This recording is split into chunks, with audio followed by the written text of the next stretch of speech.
Eu gostaria de falar hoje alguns aspectos sobre a distância. Existe uma certa distância a ser mantida do alvo para poder enxergar. Bom, uma introdução para a gente falar da distância, né? Porque distância é um espaço, né? A distância daqui até o centro da cidade. Então existe um espaço ali. E dentro de todo o ensino da física, que perdurou, né, durante séculos, as leis de Newton, o espaço e o tempo eram mais ou menos separados. Depois da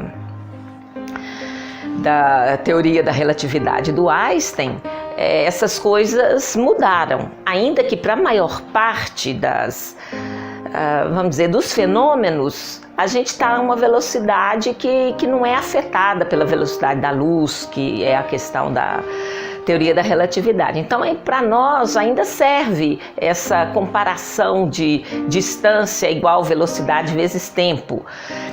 E aí, assim, eu queria fazer uma analogia com, se você anda 60 quilômetros, quer dizer que 60 quilômetros em 1 hora, isso significa que você, durante essa 1 hora, manteve uma velocidade de 60 quilômetros por hora, percorrendo, então, 60 quilômetros. Então, essa própria palavra percorrendo já quer dizer que houve movimento, porque distância, ela vai falar de movimento, que você percorreu um espaço, você se movimentou. E hoje o espaço está atrelado ao tempo e há um espaço e um tempo apropriado para cada coisa. E eu gostaria de, nessa primeira noção de distância mais relacionada à física, e também pressupondo esse lugar e esse tempo, eu achei em Oséias 13, versículo 13, um texto que diz assim: ele é filho insensato, porque é tempo e não está no lugar em que deve vir a luz. Então isso nos mostra que há um tempo e há um lugar correto, um lugar apropriado.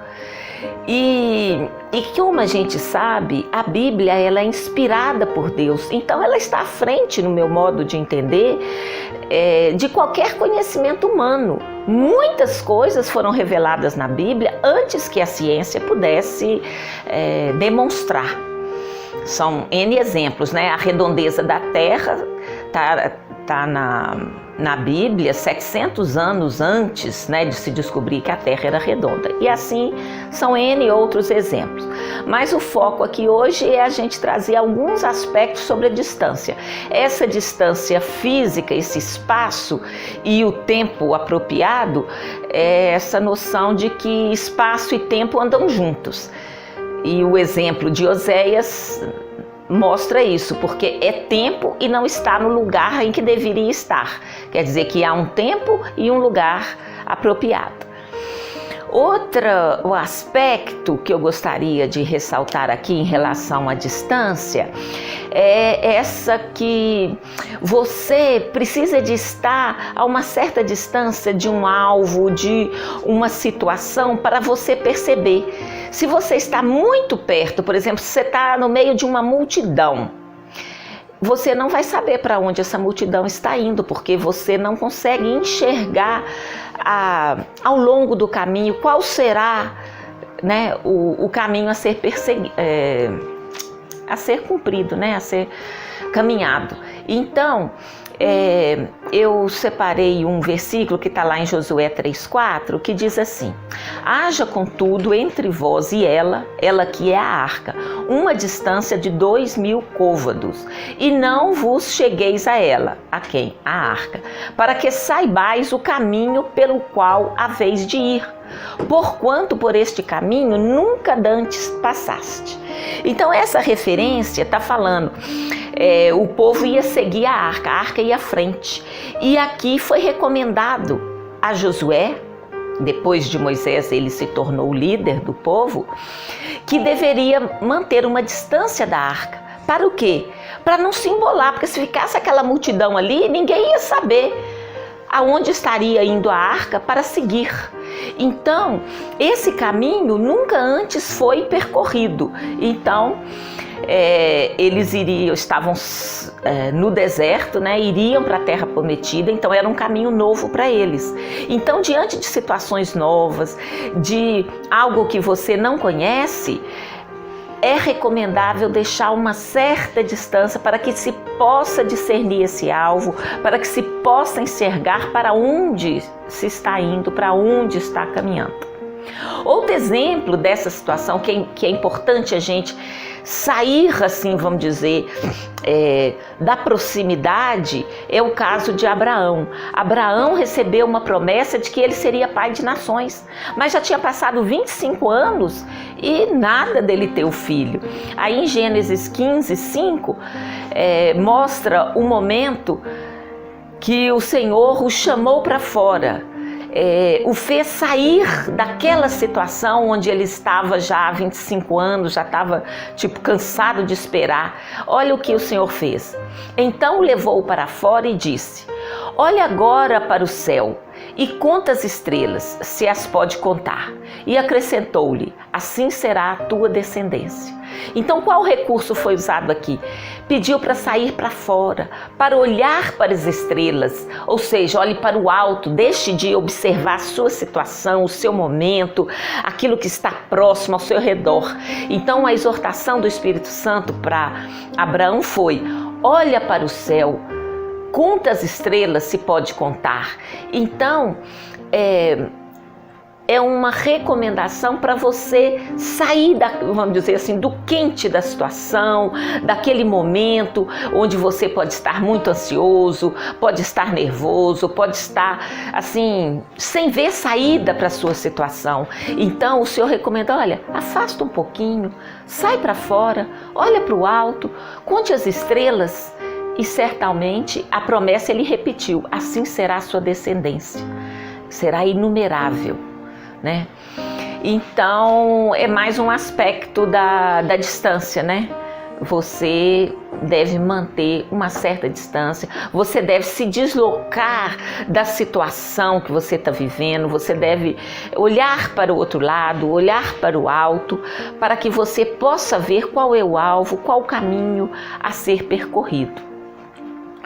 Outro versículo que eu quero trazer aqui está lá em Atos 1:12. Diz assim: então voltaram para Jerusalém, do monte chamado das Oliveiras, que está perto de Jerusalém, a distância da jornada de um sábado. O que isso tem a ver? Colocou distância e jornada de sábado.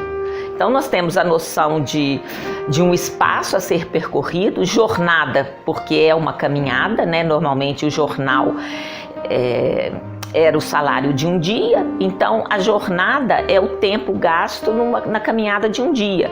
E aqui se referenciou ao sábado.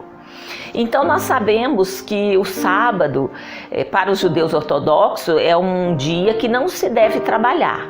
É um dia que é guardado. A gente sabe que na criação do mundo, o sexto dia, o homem foi criado ao sexto dia e no sétimo Deus descansou.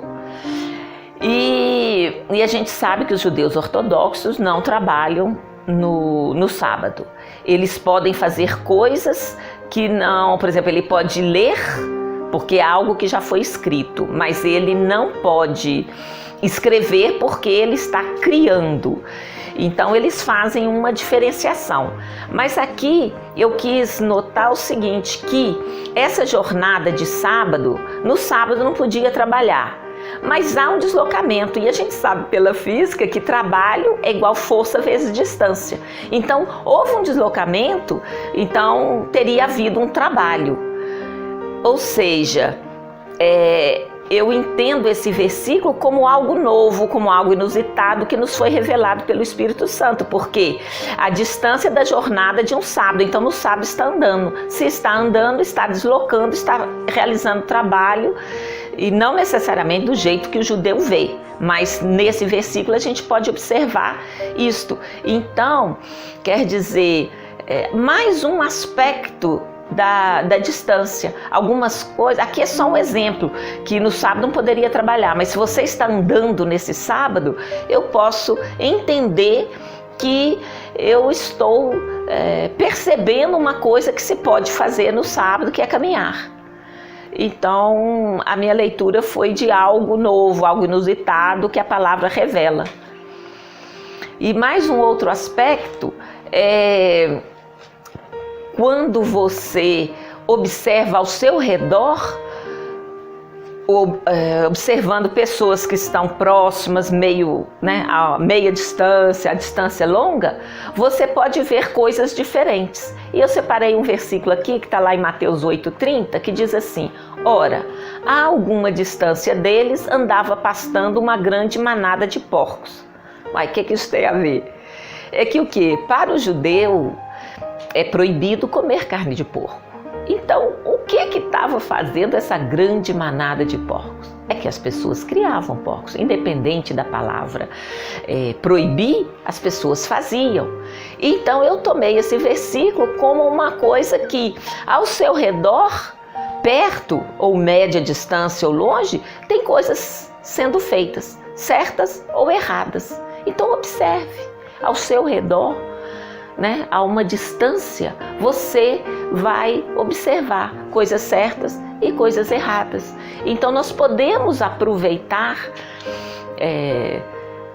vamos dizer, cada versículo, ele tem uma finalidade, ele tem uma função, e essa função, como diz a palavra, é revelação. Cada vez que você lê, você entende de uma maneira, você amplia o seu entendimento. Então aqui, através desse tema distância, nós estamos observando vários detalhes que não necessariamente estão interligados, mas são observações daquela mesma palavra, distância. Mais um versículo, Gênesis 48:7, diz assim: quando eu vinha de Padã, morreu-me Raquel no caminho, na terra de Canaã, quando ainda faltava alguma distância para chegar a Efratá. Sepultei-a ali no caminho que vai dar a Efratá, isto é, Belém. O que a gente pode ver? Que está sendo percorrido um caminho. Quando eu vinha de Padã. E aconteceu o quê? Morreu Raquel, morreu no caminho, na terra de Canaã, quando ainda faltava alguma distância para chegar, então ainda não tinha chegado ao alvo, ainda não tinha se completado aquela caminhada. O que eu posso tirar daqui? Que há um caminho a percorrer e nem sempre tudo dará certo. Raquel morreu. Então, para a gente observar que às vezes a gente está perto de alcançar alguma coisa e às vezes aquilo não se realiza. Vamos refletir. Isso faz parte da vida, isso é algo para que nós possamos lidar com essa dificuldade, com esses problemas e nem por isso assim se deixar abater muito, porque em toda a nossa caminhada, em toda a distância que a gente vai percorrer, entre o que a gente deseja, entre o sonho, entre coisas práticas, às vezes você sai de casa para chegar no serviço, muitas coisas podem acontecer. O seu carro pode furar o pneu, o seu controle pode não funcionar, vários impedimentos podem ocorrer. Naquele caminho que talvez aquela distância é simples, eu vou sair da minha casa e ir por trabalho, mas é um caminho que, num certo sentido, ele é novo, ele está a ser percorrido ainda. Então, para a gente estar aberto, que nem sempre tudo dá certo, nessa caminhada a gente vai encontrar dificuldades. Mais um outro aspecto que envolve a distância,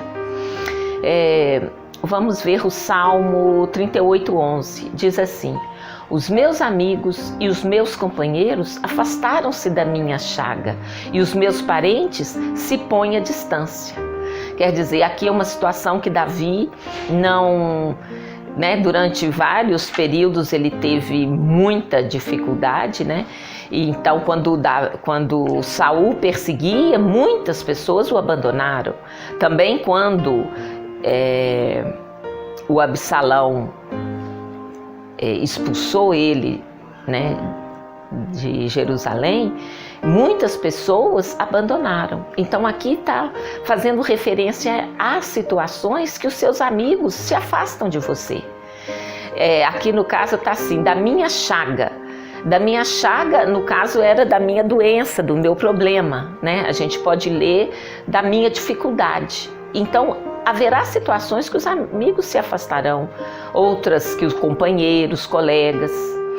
E os parentes também se colocaram à distância, se afastaram.